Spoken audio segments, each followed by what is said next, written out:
હાલો મિત્રો, તો જો આપણે નટુભાઈને ઘરે આવ્યા હતા અને ત્યાંથી આપણે અહીંયા દર્શન કરવા આવ્યા છીએ. તો આપણને નટુભાઈ છે ને દર્શન કરવા લઈ જાય છે. કઈ જગ્યાએ લઈ જાય છે એ તો બહુ ખબર નથી, પણ નટુભાઈને પૂછી લઈ એવું છે. અને જો સરસ મજાની જગ્યા છે અને બધા આવ્યા છે દર્શન કરવા એવું છે. હે અંદર હવે જાય પછી ખબર પડે. હવે એમાં એવું છે નટુભાઈને ખબર હતી. તો હાલો મિત્રો, આપણે અંદર જઈને તમને હું છે એ બતાવશું અને કઈ રીતની જગ્યા છે. તો આપણે નટુભાઈ અહીંયા છે પૂછીએ અને આપણે કઈ જગ્યાએ આવ્યા તો જરીક કહેજો. જમરાળા પકડાનાથ જગ્યા, જ્યાં પકડાનાથ જોગી અહીં કણે જે પહેલાં નદી હતી અને નદીની અંદર બાપુ આવીને બેઠા હતા અને નદીના બે ભાગ પડી ગયા હતા અને ત્યારથી બાપુની સમાધિ અહીં છે અને બાપુનું મંદિર છે પકડાનાથ બાપાનું. એટલે ચાલો અહીં મિત્રો આપણે જઈશું પકડાનાથ દાદાના દર્શન કરીશું.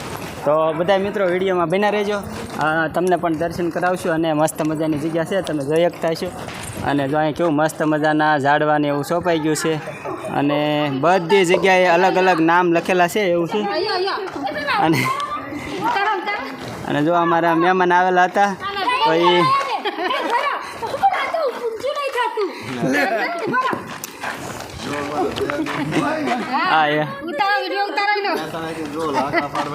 હા દાદાની જગ્યામાં સેવા કરવા આવી ગયા છે એવું છે. હા દયાબેન છે અમે. હા તો હાલો સરસ મજાની જગ્યા છે અને મસ્ત મસ્ત ઝાડવા છે અને બધા ઝાડવે એક એક નામ લખેલા છે. શંકર ભગવાનના એવું છે. અહીંયા કેદારનાથ છે, અહીંયા ત્રંબકેશ્વર મહાદેવ, ભીમાશંકર, ઓમકારેશ્વર મહાદેવ અને મસ્ત મજાની જગ્યા છે, તમે જોઈ શકતા છો. તો ઠેઠ સુધી વિડીયોમાં બિના રહેજો, તમને દર્શન કરાવશું. આ સંત શ્રી ફકડાનાથ બાપા, જો આ એમનો ફોટો છે અને આ એમનું મંદિરનું સંધ્યા આરતીનો સમય અને એવું બધું છે. તો હાલો મિત્રો અંદર જઈને તમને બતાવીશું કઈ રીતનું છે. તો અહીંથી ગેટ છે, જો કેવી મસ્ત મજાની જગ્યા છે.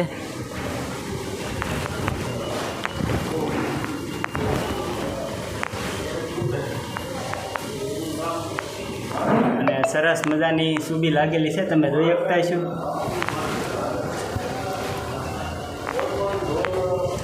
અને જોરદાર જગ્યા છે એવું છે.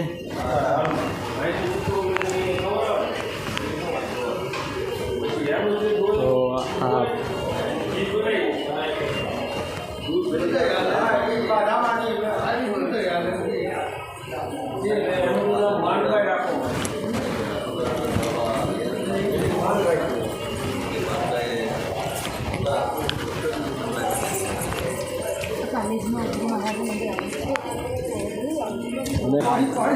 હાલો મિત્રો, તો જો આ ફકડાનાથ બાપાની જગ્યા છે, મસ્ત મજાનું મંદિર છે અને જો આપણે બધા દર્શન કરવા આવી ગયા છે એવું છે. અને અહીંયા પણ જો અલગ અલગ મંદિર છે.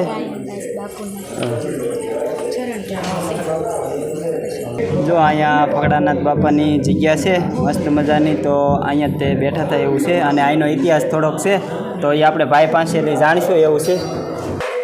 હાલો મિત્રો, તો આપણે નટુભાઈ પાસેથી થોડોક ઇતિહાસ એનો જાણીશું એવું છે. આપણને ખબર નથી, પણ નટુભાઈ અહીંના છે એટલે એને થોડોક જો ઇતિહાસની ખબર છે, તો આપણે નટુભાઈ કહે એ પ્રમાણે જોઈએ છે એવું છે. અને જય ફકડાનાથ મિત્રો, બધાને જય ફકડાનાથ. જ્યારે ફકડાનાથ બાપા પહેલાં એમનું મૂળ રાજસ્થાન છે, ફકડાનાથ બાપાનું મૂળ રાજસ્થાન. પછી જે બાપુને એમના ગુરુ એટલે જે આપણે રામપરા છે, રામદાસ બાપુ એવું કંઈક નામ છે એમનું. અને તેઓ અહીં કણે ફકડાનાથ બાપાને એવો આદેશ કર્યો હતો કે જ્યાં તમારે રાત પડી જાય ત્યાં આસન લગાવી દેવાનું, એમ કે ત્યાં ચીપીઓ પડી દેવાનો. તો આજનું જે જમરાળા છે તે નદીના વેનની અંદર બાપુ પહોંચ્યા અને અહીંયા કણે સાંજ પડી ગઈ અને બાપુએ અહીંયા કણે ચીપીઓ પડી દીધો અને બાપુ અહીંયા બેસી ગયા. પછી એવું બન્યું કે ઉપર સારો વરસાદ થયેલો એટલે નદીની અંદર બહુ વેન પડ્યું, મોટું પાણી આવ્યું જાજુ એ ખરે. અને પછી ગામ લોકોએ સમજાય કે બાપુ ઉપર સારો વરસાદ છે, તમે તણાઈ દેશો એટલે કે તમે અહીંથી અત્યારે કે ગામમાં વ્યવ હતા કે કોઈ ફિકર નહીં, એમ કે ફકર છે અહીંયા કોઈ ફિકર નથી, તમે જવા દો, તમે અંદર સુઈ જાઓ એમ નિરાતે થાય. પછી જે માણસો ઘીરે વ્યાઈ ગયા કે આ બાવા કંઈ સમજે એમ છે નહીં, એટલે ઘીરે વ્યાઈ ગયા.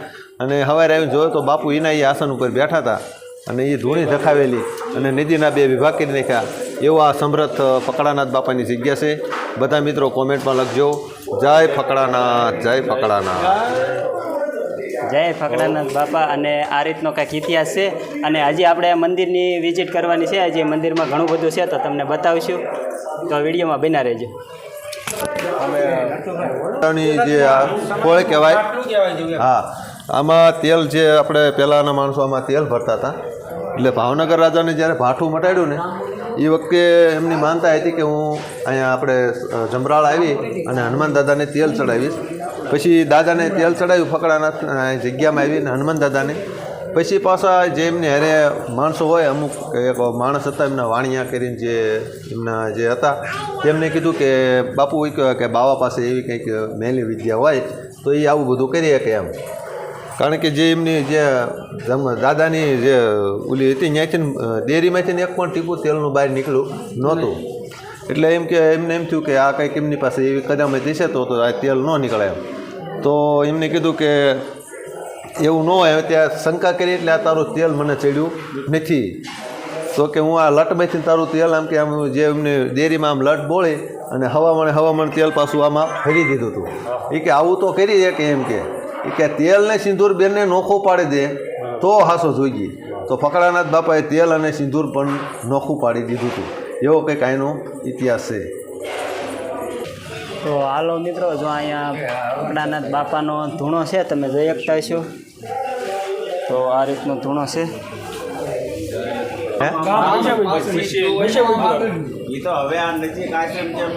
હા, પછી આમ નજીક આવ્યું. આ પછી પાણી જ બંધ થઈ ગયું ને એક જાત. નદી વહી ગઈ ઓલી બાજુ, પછી ગામ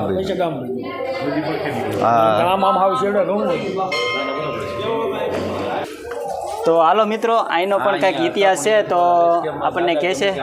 જો અહીંનો ઇતિહાસ શું છે જરીક કહેજો અમને. મિત્રો, આ છે માનબાઈમાની સમયથી જ્યાં ફકડાનાથ બાપાની હયાતમાં જે આ જે ભેંસ માતા હતા એમનું નામ હતું માનબાઈમાં. જ્યારે આ જગ્યાની અંદર ભજન હતા અને રાતે ચા પાણીનું કરવાનો હતો અને બાપુએ આદેશ કર્યો કે ચા પાણી મેકો, એમ કે ભજન છે એટલે ચા પાણી મેકો. પણ સેવકોએ આવીને કીધું કે બાપુ દૂધ નથી. તો બાપુએ નજર કરી તો આપણે જે આ માનબાઈ રહી આ ગેટની બહાર ઊભા હતા. તો કે સામે ભેંસ રહી કે જઈને દોઈ લો. એ કે બાપુ એ તો કે વરોળ ભેંસ છે, એ દોવા ન દે એમ. એ કે ન હું દોવા દે, જાઓ. બાપુના આદેશથી માણસો જાય છે અને માનબાઈમાની પાસે જાય છે અને માનબાઈમાને દોવે છે અને એ દૂધની ચા કરે છે. પછી અને ચા કર્યા પછી અને જ્યારે બાપુનું માન રાખ્યું એટલે બાપુએ એનું નામ રાખ્યું માનબાઈમાં. માનબાઈમાં નામ રાખ્યું. જે મિત્રો જે કોઈને ઢોરા દોવા ન દેતા હોય કે ઢોરું વટકતું હોય તો અહીંયા જે ફકડાનાથની જગ્યાની અંદર આવે અને અહીંયા આવીને ટુકડો લઈ જાય અને ટુકડો ખવડાવે એમના ઢોરાને. પછી 1 ટકનું દૂધ તમારે અહીંયા ચડાવવું પડે અને તમારું ઢોરું દોવા દે. એવી આ ફકડાનાથ બાપાની જગ્યાની અહીંયા કણેની માન્યતા છે. અને આજ પણ હજી સુધીના કામ થાય છે ફકડાનાથ બાપાના સાનિધ્યની અંદર.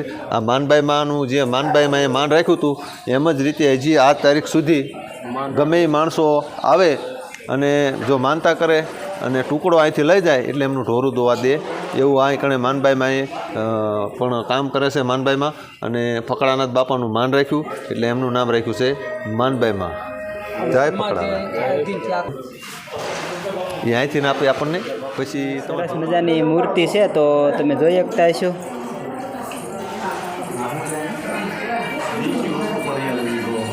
હા, હાલો મિત્રો, તો જો આપણે અહીંયા બધા યુટ્યુબર ભાઈઓ આવેલા છે, બધાય આપણે દર્શન કરવા આવેલા છે એવું છે. તો તમે જોઈ શકતા છો બધા હારે જો આપણે મુલાકાત કરી એવું છે. તો જો આ બધા યુટ્યુબર છે, આપણા બધાની ચેનલ છે. તો બધાની ચેનલ હું મારી ચેનલમાં નાખી દઈશ તો તમે વિઝિટ કરજો. અને અત્યારે આપણે આવી ગયા છે દર્શન કરવા. અને આ અમારા હાર્દિક બાપુ રાજ્યગુરુ, તો આપણે દર્શન કરવા આવેલા છે.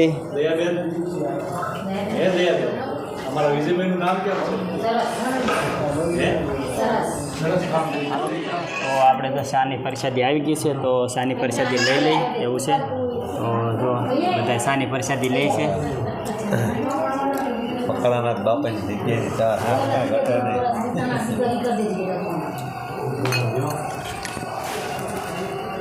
મિત્રો તો આપણે દર્શન કર્યા છે અને હજી ગૌશાળા જોવા જવાનું છે. અને જો આપણે ભાઈઓની મળી ગયા છે. આ બધા અહીંયા સ્વયંસેવકો છે, તો તમે જોઈ શકતા હશો. અને મસ્ત મજાની ગૌશાળા છે અહીંયા. તો તમે જોઈ શકતા હશો અહીંયા ગૌ માતા માટે જો સરસ મજાનો સારો આવી ગયો છે. તો અત્યારે સારો ઉતરી રહ્યો છે એવું છે. અને મસ્ત મજાની ગાયું ને એવું છે. તો હાલો મિત્રો તમને અંદર જઈને બતાવી. હાલો મિત્રો, તો જો અહીંયા ગૌશાળામાં કેટલી બધી ગાયો છે, તો જોઈ શકતા હશો. અને મસ્ત મજાની ગૌશાળા છે.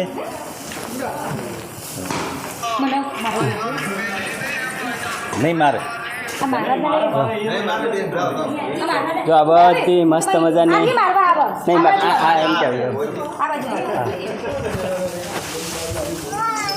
એમ લો સરસ મજાની ગાયું છે. અને અમારા બેન જો ગાયોની સેવા કરે છે, દયાબેન એવું છે.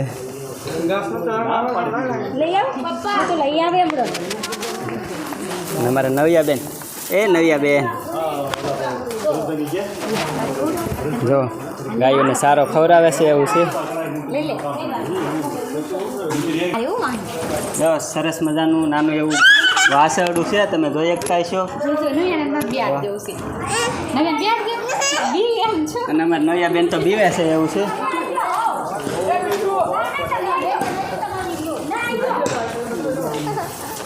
શું કહીશ તું હવે?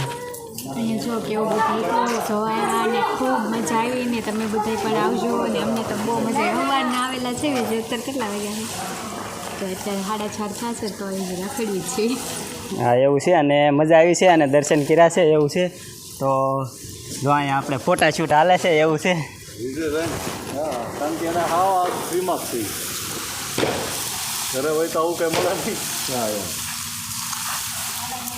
તો હાલો મિત્રો, જો આપણે બધાએ આપણે લાઈનમાં ઊભા રહી ગયા છે ફોટોશૂટ કરવા માટે. અને જો મજા આવી છે, અહીંયા દર્શન કર્યા છે. અને અમારા નટુભાઈ જો અમારો વિડીયો લે છે એવું છે. તો નટુભાઈની ઘરે આવીને બહુ મજા આવી, ખૂબ આનંદ આવ્યો છે એવું છે. અને બધાને જય માતાજી. હાલો મિત્રો, તો આપણે તો દર્શન કરીને બહાર વહી આવ્યા છીએ અને ગાડીએ જાય છે એવું છે. શું કહીશ તું? કાંઈ નહીં, હવે જો દર્શન કરી લીધા છે ને હવે જઈશું અમે ક્યાં જઈશું? નટુભાઈ ઘરે. હવે નટુભાઈને ઘરે જવાનું છે. હજી સાંજે આપણે શું કહેવાય પાઠ ને એવું છે રામદેવપીર બાપાનો. તો પાછા મળશું. તો વિડીયોમાં બન્યા રહેજો, કારણ કે વિડીયો લાંબો થઈ જાય તો 3 ભાગ કરી નાખશું એવું છે આપણે. તો વિડીયો જોવાનું ભૂલતા નહીં. અને અમારે નવ્યાબેન જુઓ.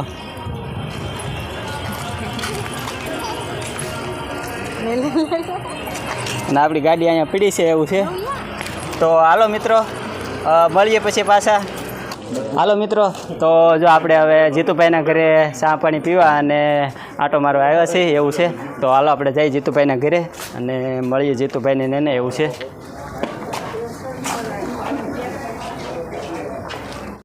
હાલો મિત્રો, આપણે જો જીતુભાઈના ઘરે આવી ગયા છીએ અને જીતુભાઈના ઘરે જો પહોંચી ગયા છે એવું છે. હાલો મિત્રો, ચા આવી ગઈ છે અને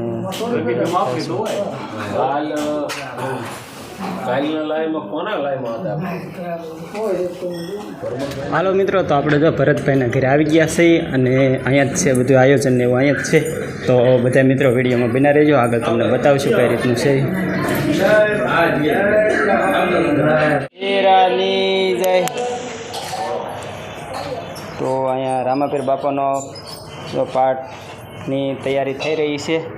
જો મસ્ત મજાનો રામદેવપીર બાપાનો ઘોડીલો છે અને પાઠની પૂજા થાય છે એવું છે.